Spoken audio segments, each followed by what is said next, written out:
Friends, welcome to this daily devotion. I'm Pastor Mark, and I have the privilege of serving the United Methodist Church of the Frankfort, Mokina, and New Lenox areas. I ask that you come to this time with an open heart and an open mind.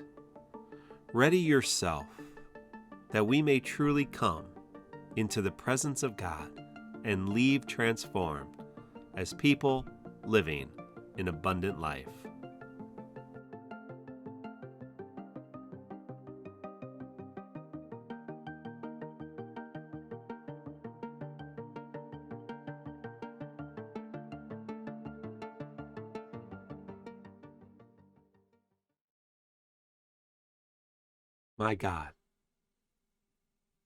My God, why have you forsaken me? Why are you so far from helping me? From the words of my groaning. Oh my God, I cry by day, but you do not answer, and by night but find no rest. Psalm 22. Friends, we've journeyed from the entrance into Jerusalem through Holy Tuesday, Holy Wednesday, and Monday, Thursday. Today, Good Friday, is a day we'd rather not celebrate. Here in our community, we have a walk of the cross you're invited to in the lunchtime time. We also have service at 7 p.m. tonight you're welcome to. But today, whether you're watching this whenever, I want to read the story. We'll start in Matthew 26, verse 36.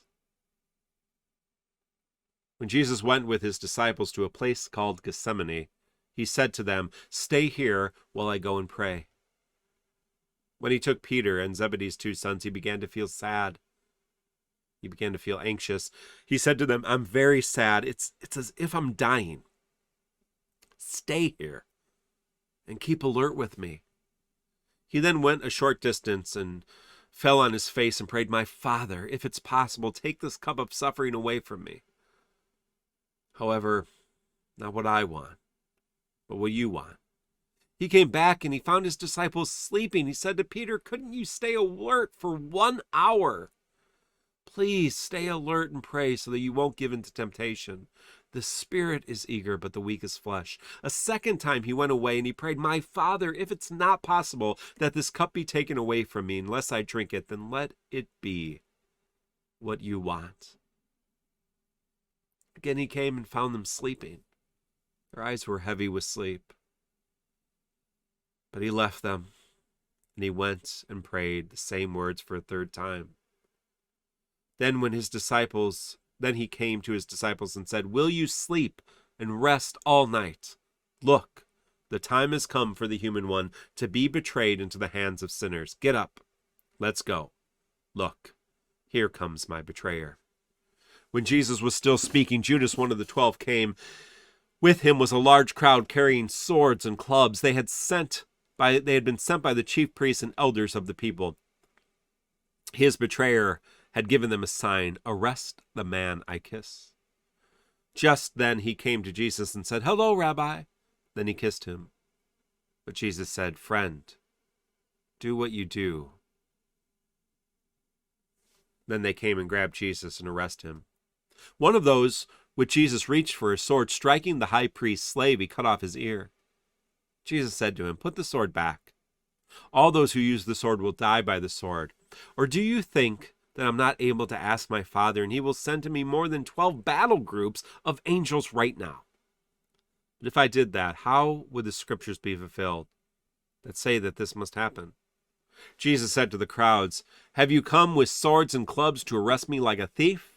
Day after day I sat in the temple teaching, but you didn't arrest me. All this has happened so what the prophets said in scriptures might be fulfilled."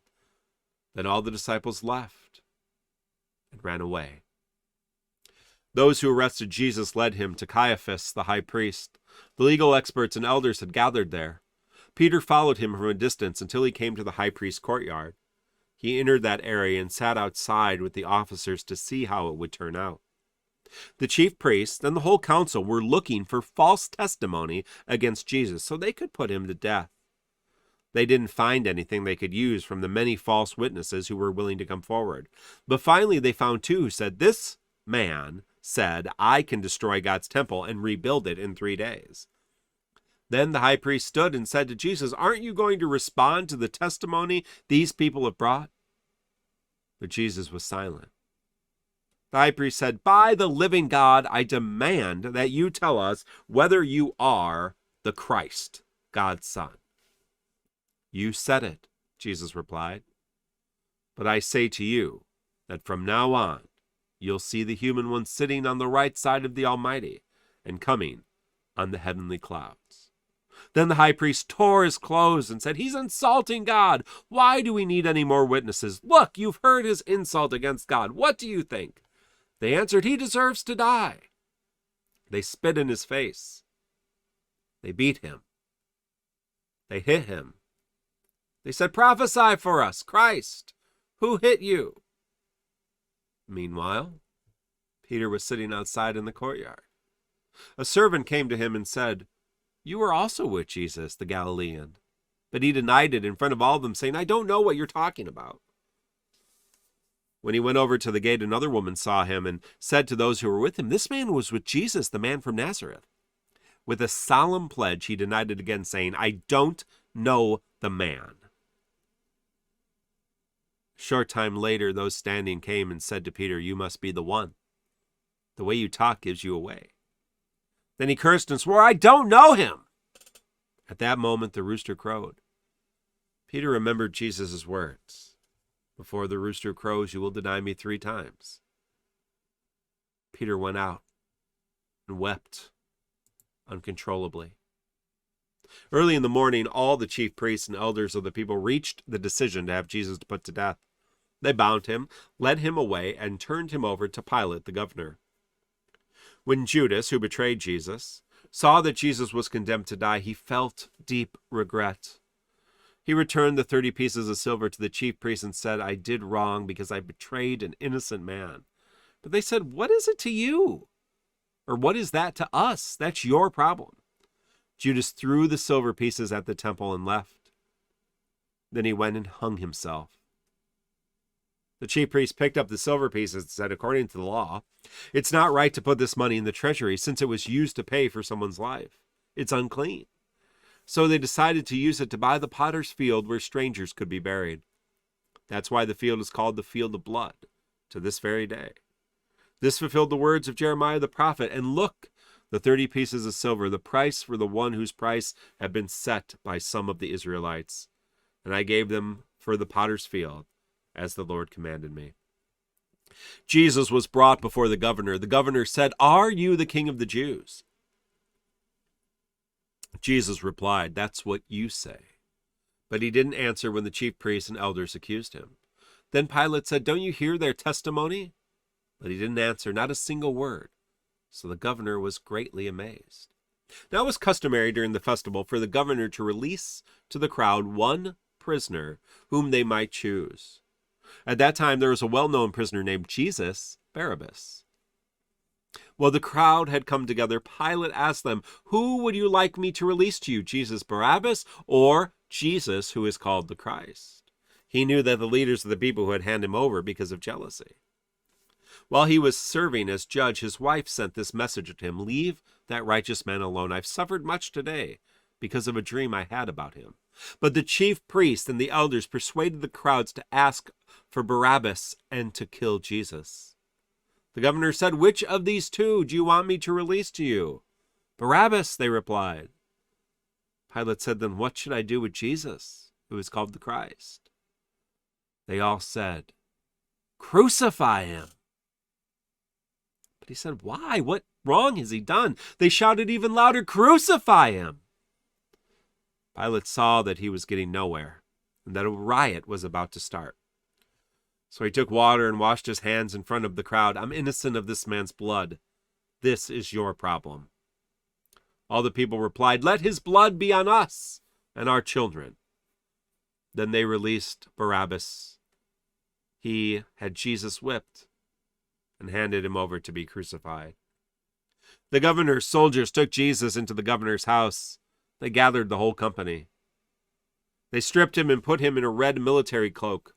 They twisted a crown of thorns and put it on his head. They put a stick in his right hand. They bowed down in front of him and mocked him, saying, "Hey, King of the Jews!" They spit on him. They took sticks and struck his head again and again. When they finished mocking him, they stripped him of his military coat and put his own clothes back on him. They led him away to crucify him. As they were going out, they found Simon, a man from Cyrene. They forced him to carry his cross. When they came to the place called Golgotha, which means skull place, they gave Jesus wine mixed with vinegar to drink, but after tasting it, he didn't want to drink it. After they crucified him, they divided up his clothes among them by drawing lots. They sat there guarding him.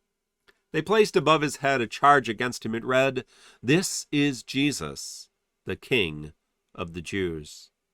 They crucified him with 2 outlaws, one on his right and one on his left. Those who were walking by insulted Jesus, shaking their heads and saying, "So you were going to destroy the temple and rebuild it in 3 days, were you? Save yourself. If you are God's son, come down from the cross." In the same way, the chief priests, along with legal experts and elders, were making fun of him, saying, "He saved others, but he can't save himself. He's the King of Israel, so let him come down from the cross now. Then we'll believe it. He trusts in God, so let God deliver him now if he wants to. He said, 'I'm God's son.'" The outlaws who were crucified with him insulted him in the same way. From noon until 3 in the afternoon, the whole earth was dark. At about 3 o'clock, Jesus cried out with a loud shout, "Eli, Eli, lama sabachthani," which means, my God, why have you left me?" After hearing him, some standing there said, "He's calling for Elijah." One of them ran over, took a sponge full of vinegar and put it on a pole. He offered a drink to Jesus. But the rest of them said, "Let's see if Elijah will come and save him." Again, Jesus cried out with a loud shout. Then he died. Look, the curtain of the sanctuary was torn in 2 from top to bottom. The earth shook, the rocks split, and the bodies of many holy people who had died were raised. After Jesus' resurrection, they came out of their graves and went to the holy city, where they appeared to many people. When the centurion and those with him who were guarding Jesus saw the earthquake and what had just happened, they were filled with awe. This was certainly God's Son.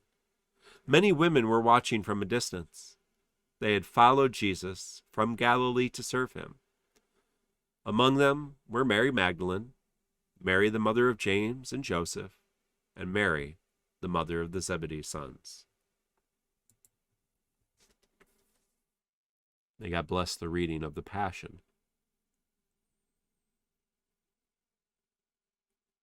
Sit with this story today.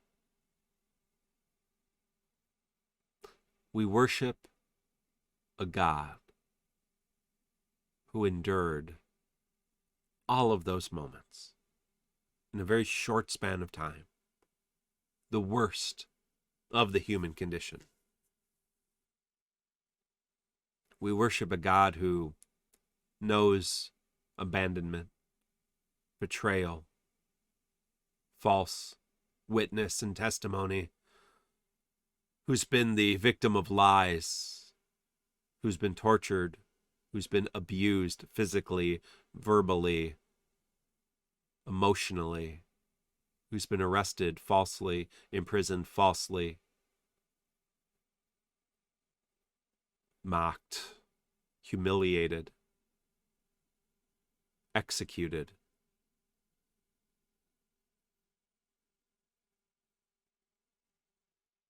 He has been there. Live in this today, because you've been there too. But unlike Christ, you don't have to go through it alone.